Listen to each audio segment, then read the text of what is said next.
So yes, welcome back to book reading A New Earth by Eckhart Tolle. The ego is not personal. On a collective level, the mindset, we are right and they are wrong, is particularly deeply entrenched in those parts of the world where conflict between two nations, races, tribes, religions, or ideologies is long standing, extreme, and endemic. Both sides of the conflict are equally identified with their own perspective, their own story. That is to say, identified with thought. Both are equally incapable of seeing that another perspective, another story may exist and also be valid. Israeli writer Y. Halevi speaks of the possibility of accommodating a competing narrative.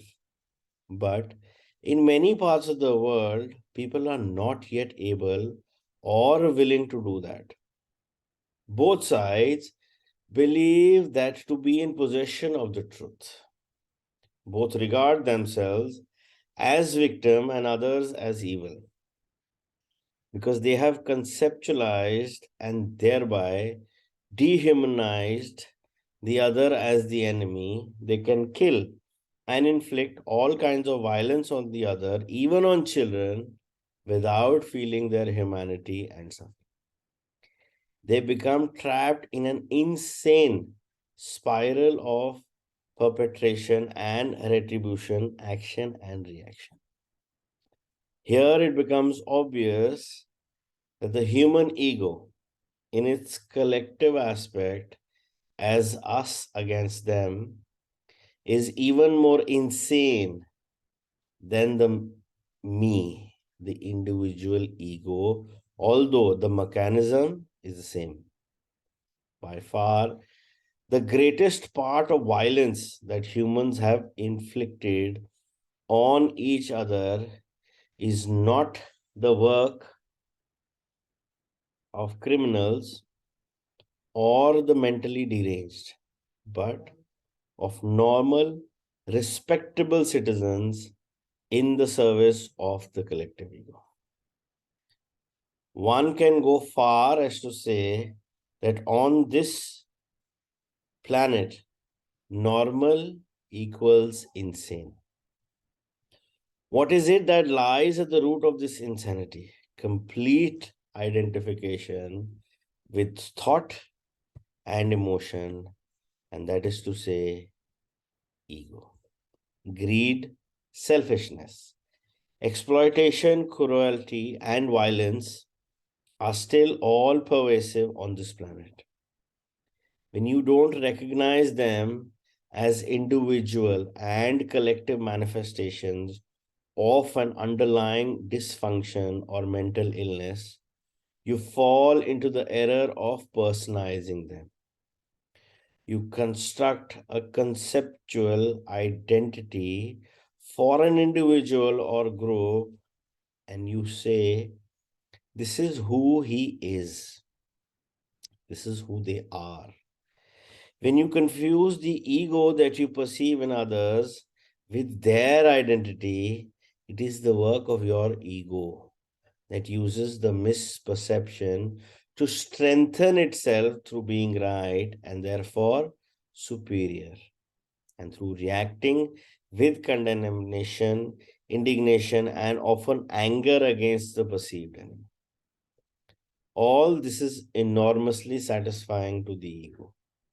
It strengthens the sense of separation between yourself and the other, whose otherness has become magnified to such an extent that you no longer feel your common humanity nor the rootedness in the one life that you share with each human being, your common divinity. The particular egoic patterns that you react to most strongly in others and misperceive as their identity tend to be the same patterns that are also in you, but that you are unable or willing to detect within yourself. In that sense, you have much to learn from your enemies. What is it in them that you find most upsetting, most disturbing? Their selfishness, their greed, their need for power and control, their insincerity, dishonesty, propensity to violence, or whatever it may be.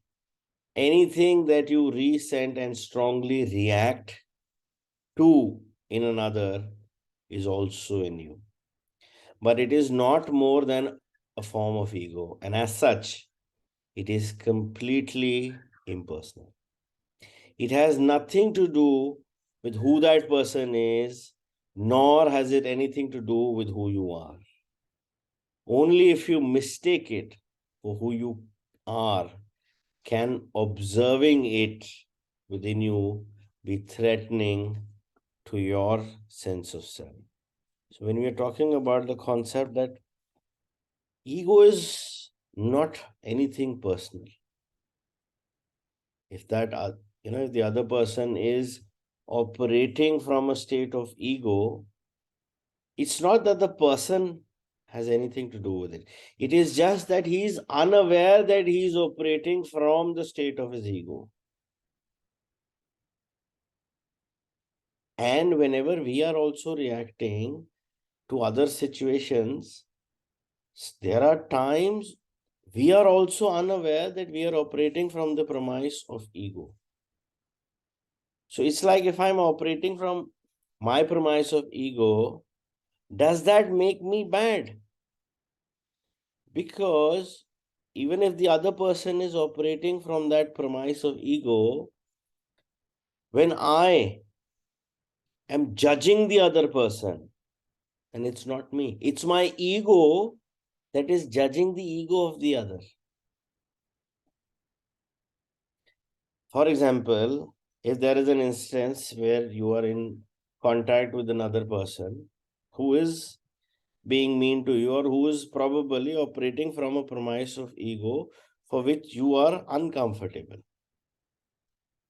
कुछ भी वो कर कोई भी बंदा आपके साथ whatever he or she is doing is making you annoyed, making you angry. Is that anger coming from you or from your state of ego? Because if you are aware and you're aware of this fact that anything that is coming in your field, anything that is coming in your space is actually coming for a reason. All you need to do is be more aware and try to identify what is it that is trying to teach you. Rather than you also operating from your premise of ego and get on to that action, reaction, action, reaction, action, reaction. That's a never ending game. It is only when you become an empowered individual where you are aware that what's outside in the other person from where that person is operating is from a state of ego for which he or she is probably unaware. जब आपके अंदर वो जागरूकता आएगी to perceive that not from a perspective of your egoistic mind, because what does your egoistic mind do? It'll either make a judgment, label this person as good, bad, or whatever, or it'll criticize the other person, or it'll compare this other person with other person in your life, or it'll talk about I expected this person, some kind of expectation. So if it's the jack from which you are trying to operate in that situation with the other person involved, then it's not truly you, it's your egoistic part that is doing the job. So the actual thing is happening between two ego states of two people, which are probably connected, but they are not the true individual.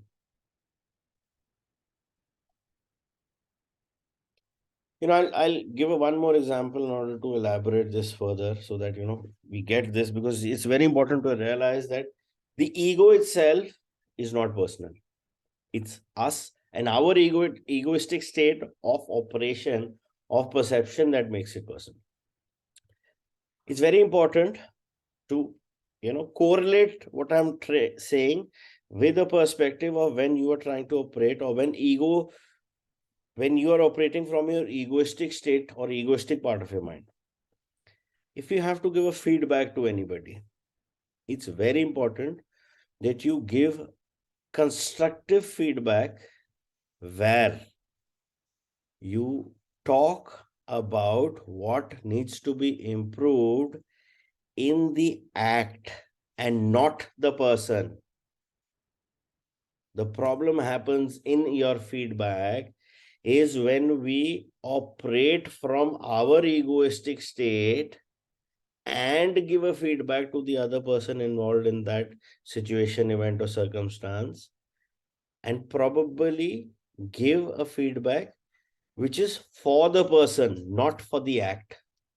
Because if the feedback is for the act and not the person, so what a person does and who a person is, they're two separate things.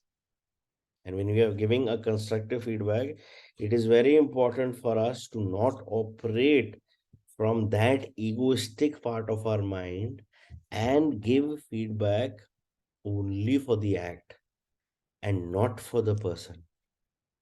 Similarly, when the other person, in our individual experiences, we need to be more aware of the fact that if the other person is operating from that egoistic part of his mind,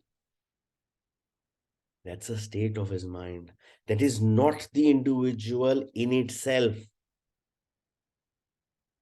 And me as an individual needs to be aware to realize that I also should not operate from my egoistic part of the mind and start judging, labeling, expecting, criticizing, and complaining about what the other person is doing.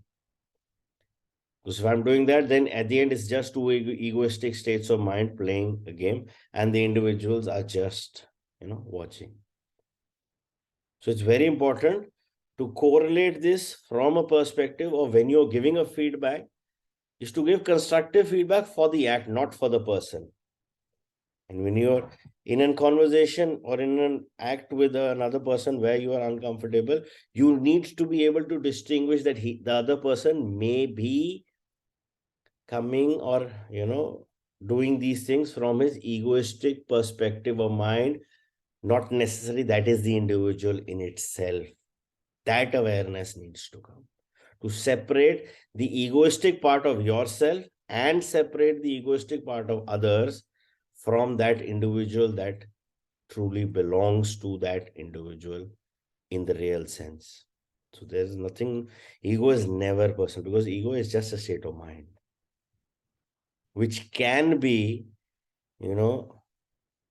catered to or taken care of with awareness in yourself and when you're seeing others. War is a mindset. In certain cases, you may need to protect yourself or someone else from being harmed by another. But be aware of making it your mission to eradicate evil, as you are likely to turn into very thing you are fighting against. Fighting unconsciousness will draw you into the unconsciousness yourself. Unconsciousness, dysfunctional, egoic behavior can never be defeated by attacking it.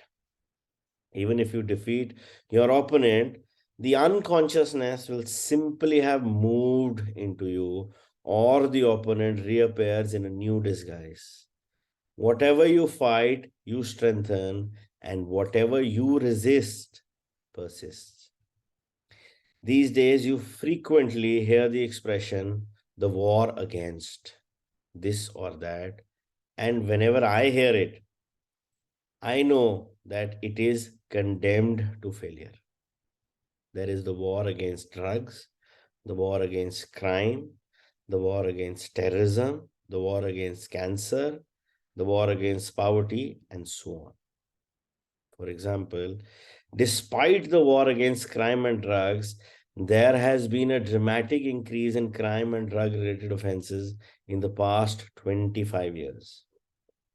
The prison population of the United States has gone up from just under 3 lakh in 1980 to a staggering 2.1 million in 2004. The war against disease has given us, amongst other things, antibiotics. At first, they were spectacularly successful, seemingly enabling us to win the war against infectious diseases. Now, many experts agree that the widespread and indiscriminate use of antibiotics has created a time bomb, and that antibiotic resistant strains of bacteria, so called superbugs, will, in all likelihood, bring about a re-emergence of those diseases and possibly epidemics. According to the Journal of the American Medical Association, medical treatment is the third leading cause of death after heart disease and cancer in the United States. Homeopathy and Chinese medicine are two examples of possible alternative approaches to disease that do not treat the illnesses as an enemy and therefore do not create new diseases. War is a mindset. And all action that comes out of such a mindset will either strengthen the enemy, the perceived evil, or if the war is won, will create a new enemy. A new evil equal to and of one worse than the one that was defeated. There is a deep interrelatedness between your state of consciousness and external reality. When you are in the grip of a mindset such as war, your perceptions become extremely selective as well as distorted. In other words, you will see only what you want to see and then misinterpret it. You can imagine what kind of action comes out of such a delusional system, or instead of imagining it, watch the news on TV tonight.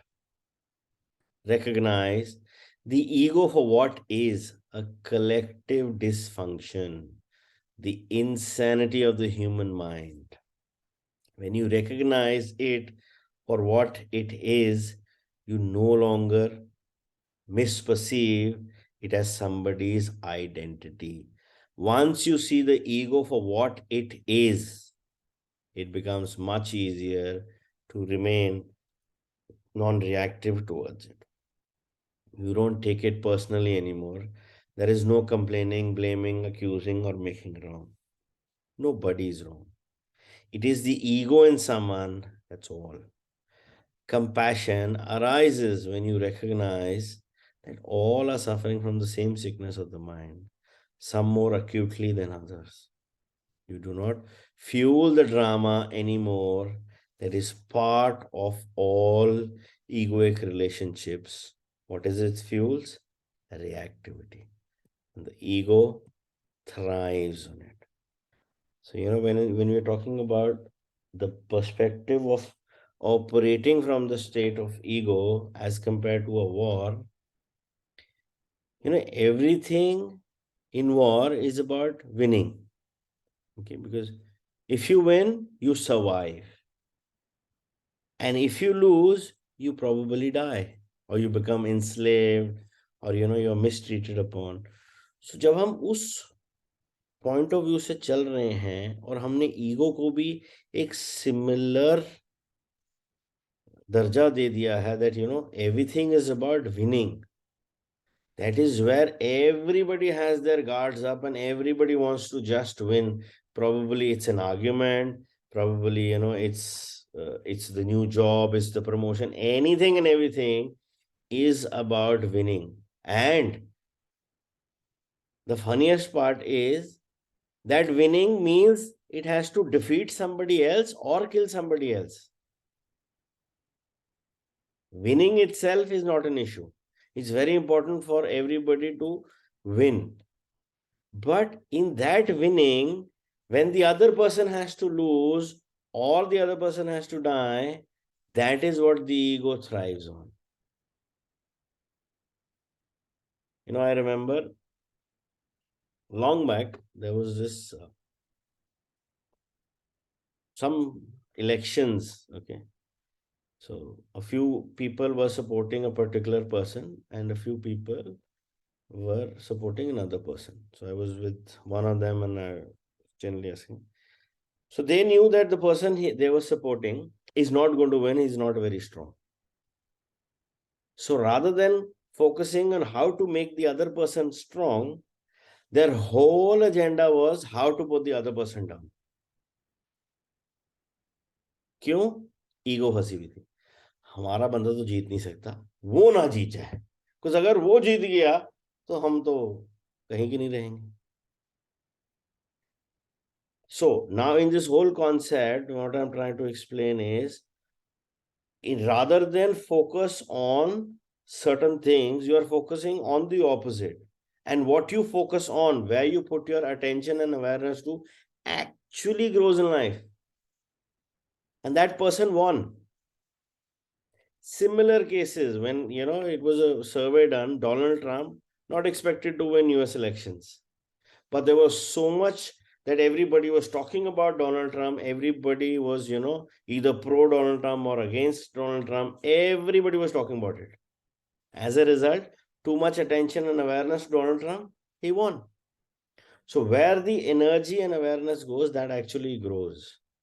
So अगर हम जिस भी चीज में अपना वॉरसेट mindset से चलेंगे ना, that's again very closely linked to our ego mindset. It will never give us anything.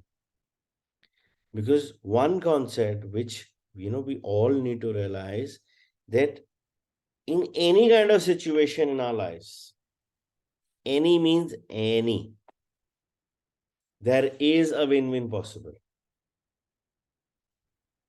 If you just leave your box of excuses and take out your ego and just put it in a lock and try to open the box of opportunities and see the things from that perspective, each and every solution is possible. A win-win situation is possible. It might take time, it might take extra effort. Similar to what homeopathic medicine does. A lot of you don't know how the homeopathic medicine works. It's very simple. Whatever is the bacteria inside of your body which is bothering you, they take the same bacteria into minute forms, and slowly, when you take those homeopathic medicines, you take that bacteria inside. So slowly, more of that bacteria gets inside, mingles around with that bacteria that was harming you, and dhire, that bacteria starts to become friends with other bacteria that we've had through our homeopathic medicines, so that now it does not cause a reaction. That is why they say homeopathic medicines, they will take 6 months, 1 year, or probably more. But the whole concept is, you take small doses of that bacteria inside so that that bacteria mixes with the original bacteria, makes it its friend, so that, everything can be a win-win situation for both. And whatever is that bacteria that is striving for, along with that infused bacteria, and then they work accordingly for the benefit of the body. That is why it takes time, but it has good results. So always, it's not what the other person is doing. He's probably operating from a state of ego. but what the other person is, because deep down there is a connection there. That is what we all need to focus on, because each and everyone present in your life, there is something there. That is why they're in that particular place as your relation, or whatever status they have in your life. They're not just random people. So try to operate from that perspective of the premise of removing your egoistic glasses and seeing the other person. हर चीज लड़ाई नहीं है. And if life is about winning, does not mean that we have to defeat the other person or kill the other person. We both can win. And a win-win situation does exist in life. Not necessarily one wins, the other has to lose. Get rid of this belief that was, imparted to you long back. If either you can win or you will lose. No, that's the old mindset. We as collective consciousness have this awareness now that we all can win together. And the moment we realize this and proceed in all our day-to-day lives and chores, that is when we will be able to uplift this planet and raise the realm of consciousness, raise the overall realm of collective consciousness on this planet. So please operate from that perspective. Do you want peace or drama? You want peace. There is no one who does not want peace. Yet, there is something else in you that wants the drama, wants the conflict. You may not be able to feel it at this moment. You may have to wait for a situation or event, or even just a thought that triggers a reaction in you. Someone accusing you of this or that, not acknowledging you, encroaching on your territory, questioning the way you do things, an argument about money. Can you then feel the enormous surge of force moving through you? The fear, perhaps being masked by anger or hostility. Can you hear your own voice becoming harsh or shrill or louder and a few octaves lower? Can you be aware of your mind racing to defend its position, justify, attack, blame? In other words, can you awaken at that moment of unconsciousness? Can you feel that there is something in you that is at war, something that feels threatened and wants to survive at all cost? The need that needs the drama in order to assert its identity as the victorious character within that theoretical production. Can you feel there is something that would rather be right than at peace? So deep down, it is something that is inside of us, something that we want to probably hide or just not address because we are so uncomfortable with it, or probably not able to face those things. इसीलिए हम वो सारा drama करते हैं. And in a lot of cases, it's the self-sabotage pattern of mind which I'm so used to that I feel this is my true character and this is the way I am. और उसके लिए मैं सारा ये drama create करता रहता हूँ. And I'll give you a very common example is a lot of people who generally when they get ill, okay, sham their illness. So if the illness is actually they're from on a scale of 1 to 10, say about 5, 6, they'll sham it ki kam se kam 8, 9 hai. Why? Because they want people to attend to them. They want that attention. Somehow that probably they're craving that. It's there. 70 to 80% cases, it's there. Because that individual wants that attention. Even in a state of illness. So the ego operates there also. Because ego को क्या चाहिए? Ego को तो attention चाहिए. उसको जब सब शांत है तो किसी को कोई टेंशन नहीं चाहिए ना, अगला क्या कर रहा है क्या नहीं कर रहा है. ईगो को कोई टेंशन ही नहीं, किसी को कोई टेंशन ही नहीं है. If I am happy and at peace with what is as it is, whatever the other person is doing, whatever the world is as happening in the world, it is not going to bother me. Because I am at peace with what is as it is. And in that state, when I am at peace with whatever is happening around me or in my life, the ego has nothing to do. So the ego has to create that drama, that self-sabotage, that masala. You know, those Hollywood, Bollywood movies, those masala movies. That's ego. Why do you think so many people go to watch the movies? It satisfies that ego. It gives more ideas to that ego. Though I'm not against these movies, it's very important to go entertain yourself. But yes, every movie has a nice lesson too.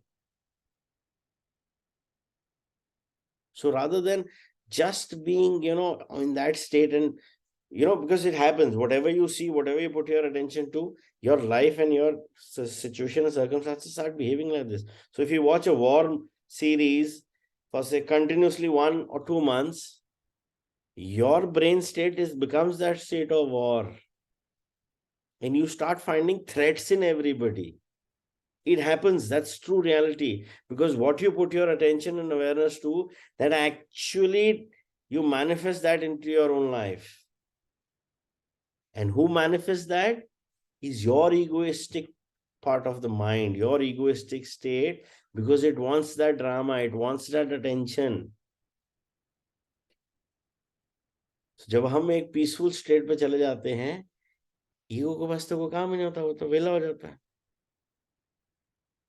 That is what the ego does not want. Because he wants attention and he wants to be busy. That is why all this drama is always created by the ego. So what is more important is to go for that state of peace, of, pure bliss, of being happy, content with what is as it is, and not letting the jack of the ego take over whatever is it that you're thinking. It's nothing but a combination of thoughts and emotions. Plain simple. Beyond ego, your true identity. When the ego is at war, know that it is no more than an illusion that is fighting to survive. That illusion thinks it is you. It is not easy at first to be there as the witnessing presence, especially when the ego is in survival mode or some emotional pattern from the past has become activated. But once you had a taste of it, you will grow in presence power and the ego will lose its grip on you. Greater than the mind, all that is required to become free of the ego is to be aware of it. Since awareness and ego are incompatible. I repeat, awareness and ego are incompatible. Awareness is the power that is concealed within the present moment. This is why we may also call it presence. The ultimate purpose of human existence, which is to say your purpose, is to bring that power into this world. And this is also why becoming free of ego cannot be made into a goal to be attained at some point in the future. Only presence can free you from the ego, and you can only be present now, not yesterday or tomorrow. Only presence can undo the past in you and thus transform your state of consciousness. What is spiritual realization? The belief that you are spirit. No, that's a thought.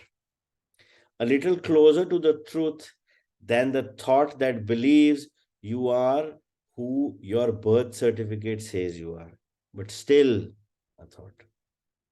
Spiritual realization is to see clearly that what I perceive, experience, think, or feel is ultimately not who I am. That I cannot find myself in all those things that continuously pass away. The Buddha was probably the first human being to see this clearly, and so anatta, no self, became one of the central points of his teachings. And when Jesus said, deny thyself, what he meant was negate and thus undo the illusion of self. If the self, ego, were truly who I am, it would be absurd to deny it. What remains is the light of consciousness in which perceptions, experiences, thoughts, and feelings come and go. That is being. That is the deeper true I. When I know myself as that, whatever happens in my life is no longer of absolute but only of relative importance. I honor it, but it loses its absolute seriousness, its heaviness. The only thing that ultimately matters is this. Can I sense my essential beingness, the I am, in the background of my life at all times? To be more accurate, can I sense the I am that I am at this moment? Can I sense my essential identity as consciousness itself? Or am I losing myself in what happens? Losing myself in the mind and losing myself in the world. It's very important to actually realize that if you want to move beyond ego or to move to your true identity of who you truly are, the key is awareness and awareness of the present moment. Because when you are in that presence, when you're in that present moment, you're not thinking about what happened in the past, why did the other person do this, nothing of the past is there. So there is no worry. And when you are in the present moment, you're not thinking about the future. Kal kya hoga, parso kya hoga, wo kaise karega, ye kaise hoga. So you're not anxious about the future. So anything where there are no worry of the past, or you're not anxious about the future, what you are is in the present moment with through that key of awareness of being there as it is.